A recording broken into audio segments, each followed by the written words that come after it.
작년 9월 15일 대전에 사는 한 초등학생이 오빠를 찾으러 나갔다가 교통사고를 당했습니다. 사고를 낸 운전자는 신호를 보지 못했다고 말했습니다. 그러나 이제 정전 때문에 교통도 굉장히 복잡했습니다. 그런 사이에 또 껌껌하기도 하고 그런 사이에 그애가 이제 교통사고 당한 사례도 있었습니다. 같은 날 서울 동작구 흑석동. 최재덕 씨는 엘리베이터 안에 갇혔습니다. 칠흑 같은 어둠 속에서의 10여 분은 10시간보다 더 길었습니다. 너무 당황스럽고 저 혼자 갇혔었거든요. 이날 전국 곳곳에서 발생한 사고는 늦더위 때문에 갑자기 전력 수요가 급증한 것이 원인이었습니다. 당시 대한민국 전체에 공급할 수 있는 전력은 6,752만 킬로와트. 그런데 이날 전력 사용량은 6,728만 킬로와트까지 올랐습니다. 남은 전력은 불과 24만 킬로와트. 9.15 단전이라는 건 어떻게 생겼냐면은 쫙 올라가는데 그때 마침 이제 여름 다 지나갔다고 생각해가지고 정비를 막 보내버렸어요. 보내버린데 지금 있는 그 발전 설비 가지고는 이걸 못 당하니까 이쪽을 잘라버린 거예요. 이쪽을. 그게 이제 순환 단전입니다. 그때 만약 우리나라에서 가장 오래된 서울 당인리 발전소에 25만 킬로와트짜리 발전기 하나만 고장났어도 대한민국은 결단났을 겁니다. 블랙아웃 상황이 되는 겁니다.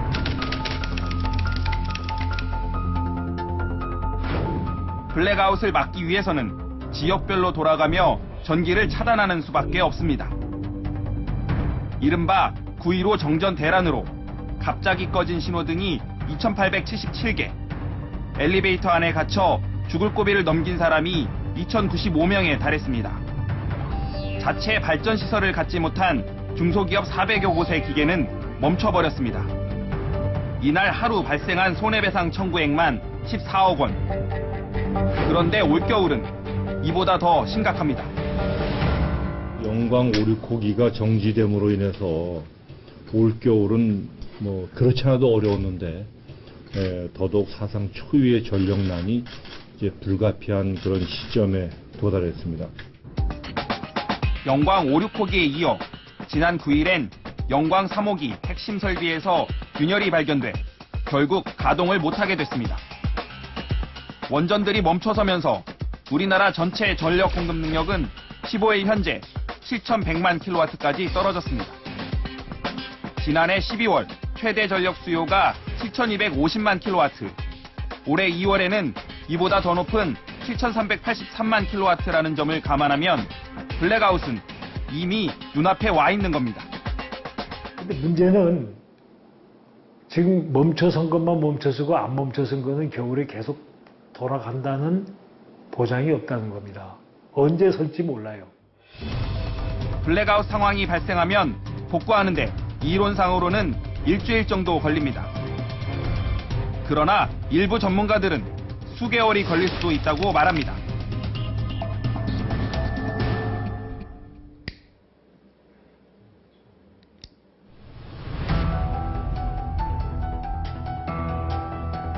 전력 수요가 공급을 넘어설 경우 블랙아웃이 발생하고 보신 것처럼 촛불 하나의 의지에 살아야 하는 상황이 됩니다.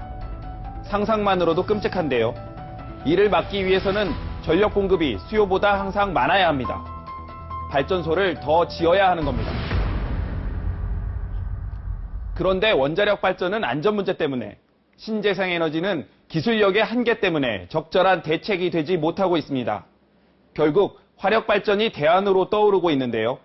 특히 LNG보다 더 값싼 전기를 생산할 수 있는 석탄 화력발전소가 급부상하고 있습니다. 환경 문제 때문에 선진국들은 석탄 화력발전소를 줄이고 있는 추세입니다. 그러나 최근 우리나라 분위기는 사뭇 다릅니다. 국내 최대 규모인 보령 화력발전소를 찾아가 봤습니다. 이곳에는 석탄을 떼는 발전기 8대, LNG가 원료인 발전기 3대 등 총 11대의 발전기가 있습니다. 생산 가능한 전력은 총 535만 킬로와트로 우리나라 전체 발전소 규모의 약 7%입니다. 잠금 해제팀이 방문한 시간, 때마침 인도네시아에서 수입한 석탄을 하역하는 작업이 시작됐습니다. 배에서 꺼내야 하는 석탄은 무려 6만 7천 톤. 작업을 모두 마치는데 3일이 걸립니다. 이 작업에는 1시간에 1,600톤을 처리할 수 있는 CSU라는 최신 기계가 이용됩니다. 석탄을 퍼 나르는 부분이 배의 저장고 안으로 깊숙하게 들어가기 때문에 바람에 날리는 분진이나 바다에 떨어지는 낙탄 피해가 과거보다 적다는 것이 관계자들의 설명입니다.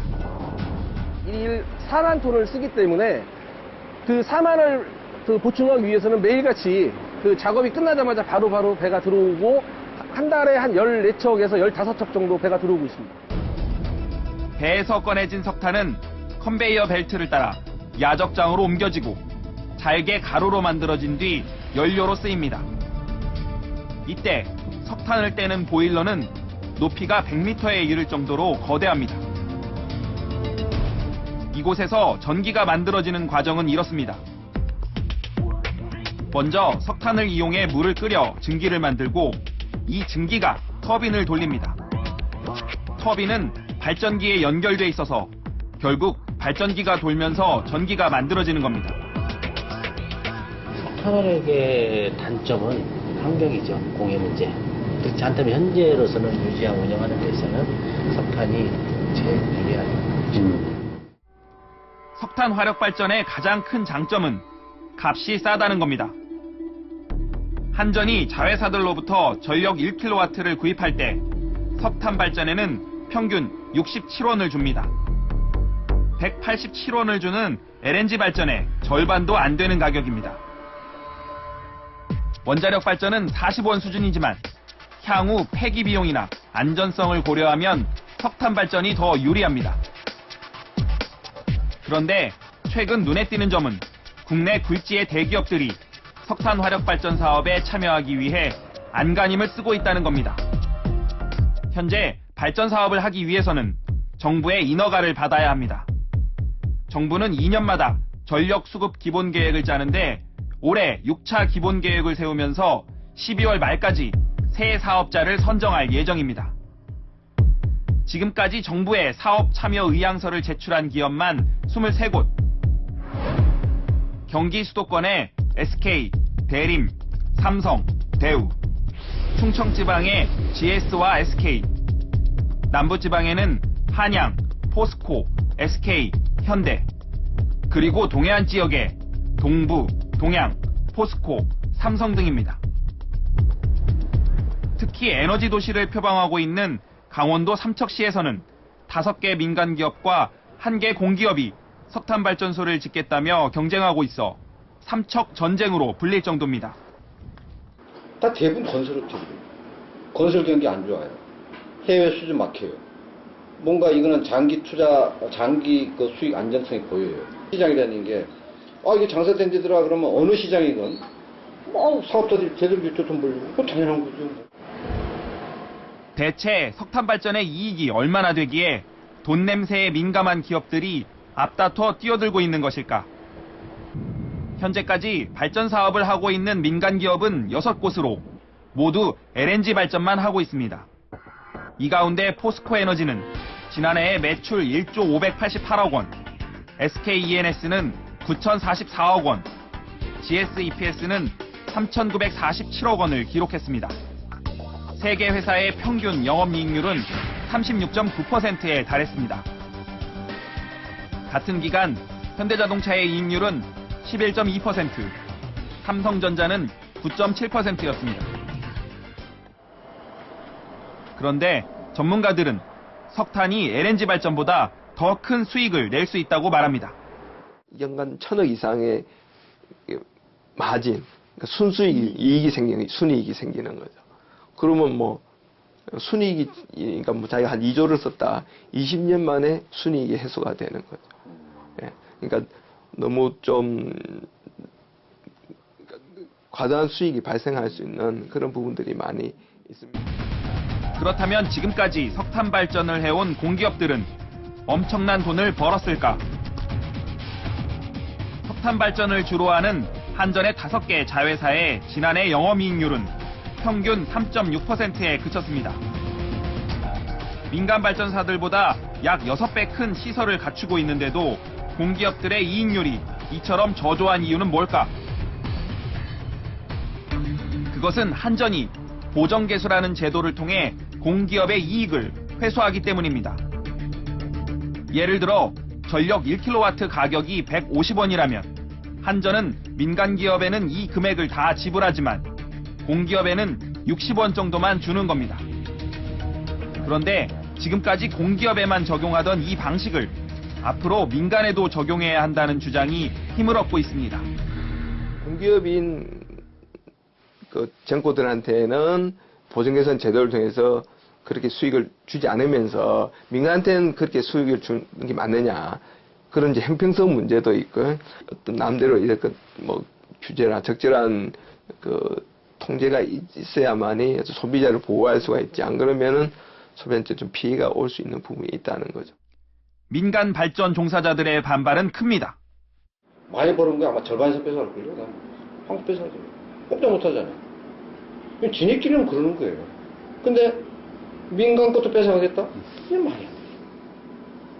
민간이 자회사입니까, 한전은? 보정개수를 통해 민간의 이익을 제한하겠다는 정부의 움직임에도 불구하고 기업들은 여전히 공격적으로 발전 사업에 뛰어들고 있습니다. 일부 기업들은 발전소 건설을 위한 주민 동의를 받기 위해 편법까지 동원하고 있다는 증언도 나왔습니다. 우리는 처음엔 몰랐어요. 이제 한 50, 한 몇 명을 사가지고 차도 전부 다 개인 차야. 그래서 뭐라 용역이라 그랬잖아. 돌아다니면서 이제 젊은 사람들한테는 대화가 안 되니까 나이 드신 분들한테 수건도 하나씩 주고 막걸리 한 사주고 해가지고 도장을 받은 거야. 기업과 공무원의 유착 가능성도 제기했습니다.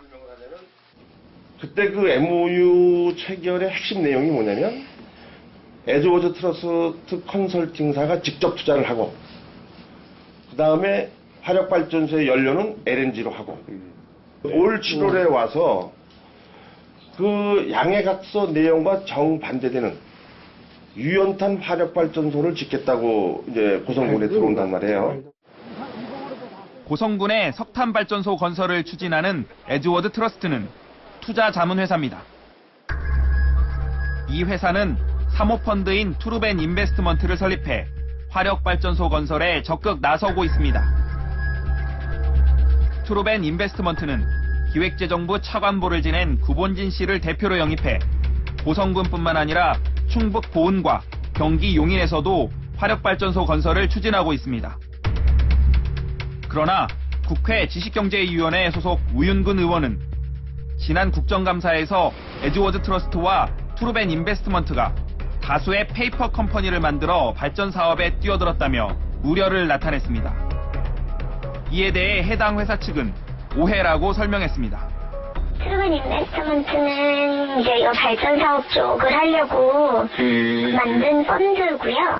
여태까지 뭐 금융회사나 이런 펀드가 사업을 추진한 뭐 전례가 없으니까 한국 발전 사업에서 그래서 이제 뭐 오해가 좀 있는 부분도 있고 정확하지 않는 부분도 있고 뭐 그런.